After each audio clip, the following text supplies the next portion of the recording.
So today I wanted to talk about how being around people that are high on the spectrum of NPD creates these behaviors like oversharing and over-explaining. Okay, I'm going to talk about why this happens and what that layer of trauma is, because I feel like when people have gone through narcissistic abuse and they want to move forward, obviously, right? And you're trying to stop certain things that happened as a result of the relationship, like over explaining, and you might come across information that sounds good. Okay, to stop over explaining, just put down a boundary. Just do this, just do that. And then you try to go and do that, and it doesn't work. And the reason is because of the level of, or the layer of trauma that happens as a result of narcissistic abuse. So as I lose my voice right now, I want to explain that to you because I feel like once you understand that, then you'll be able to know how to apply tips that really help you to stop over explaining. That being said, let's dive in. For those that don't know me, my name is Michele. I'm a certified life and relationship coach. I specialize in helping people overcome narcissistic abuse, childhood trauma, and cptsd. I'm also the founder of the Thriver School of Transformation, which is an interactive monthly membership where we meet live on Zoom every week and we do the inner work together. So I'll leave the link here for anyone that wants to check it out. Okay, so let's first talk about how narcissistic abuse creates and conditions you to over-explain and to overshare. Having normal conversations with people that are high on the scale of NPD can be very confusing, right?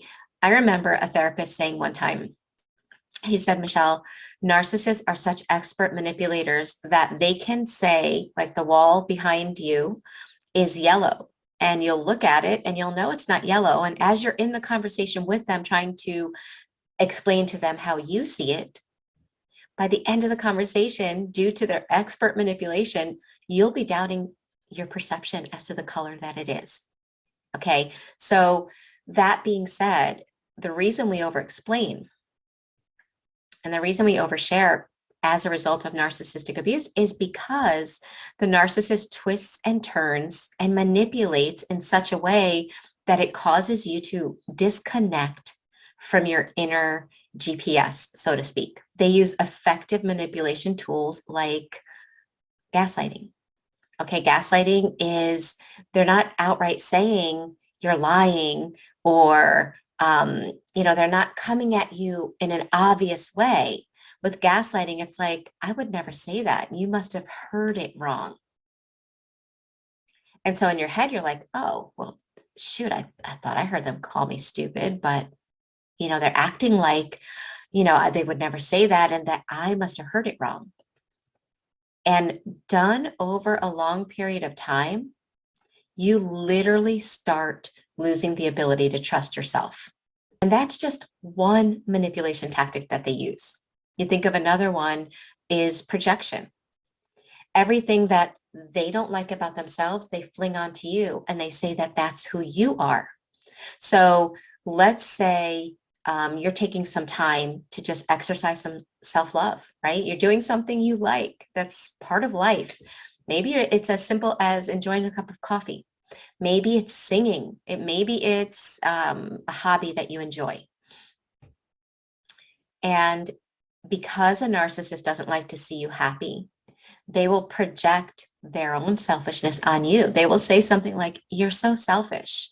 All you ever do is think of yourself. Like there's so many other things that could be getting done, but you're just being so selfish. Now, deep down, you're not selfish. You know that you give so much to other people, but because they are saying that, and in your mind, and this is the mistake that a lot of victims of narcissistic abuse make, is in your mind, you think, well, you would only say that to someone if you really believed it. But that's not what it's like with them. They're saying it to you because that's their way of handling their own projection. What they're basically wanting to do is be selfish by having you stop what you love so you revolve around them. But rather than saying, I'm selfish, I want you to revolve around me, they say, you're selfish. And it gets confusing because no matter how much you give, no matter how much you try, the tiniest little thing that you do for you is being accused as being selfish. And once again, that chips away at your connection to self. And the last manipulative tool that I'm just going to mention for this video, not that it's their last manipulative tool, but what they do that causes and conditions you to over-explain and overshare is they invalidate your reality. So there's a disagreement and you might give your perspective. You know, I really didn't like this, or when this happened, it made me feel, you know, uncomfortable. They'll say something like, no, you don't feel sad. What you feel is, and they'll claim to know what you really feel. They will dictate that. They will invalidate what you're saying, and they will override it with their reality.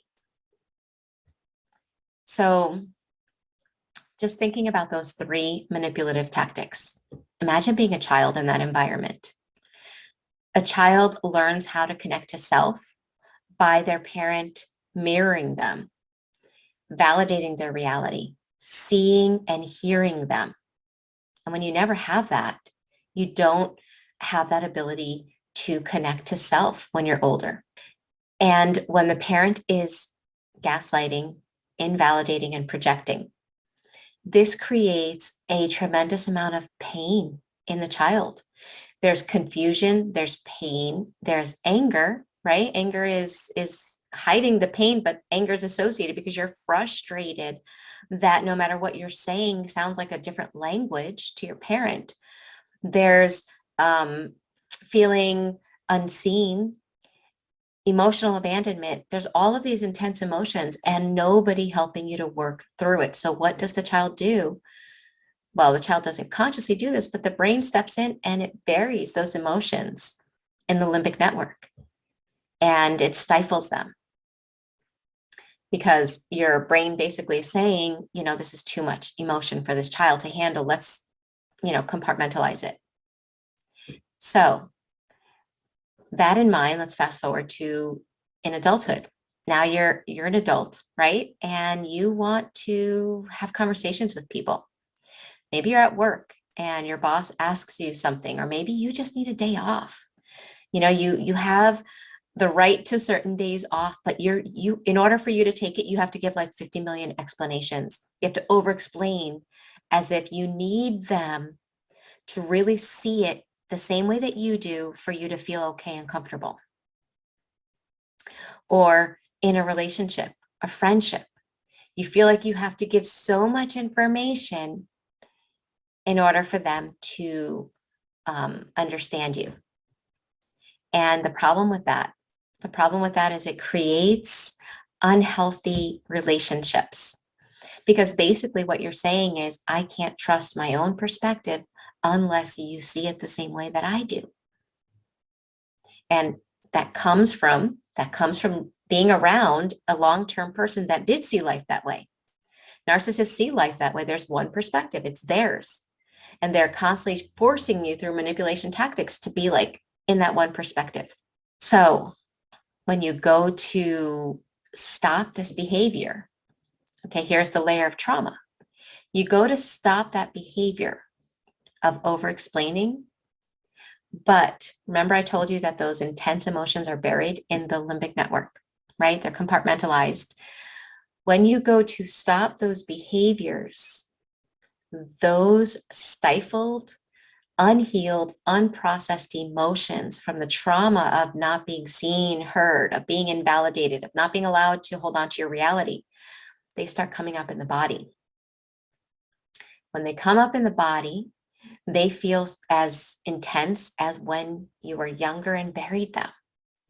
And so your coping skill to handle that comes up in the body is to do what you have been doing, which is over-explaining.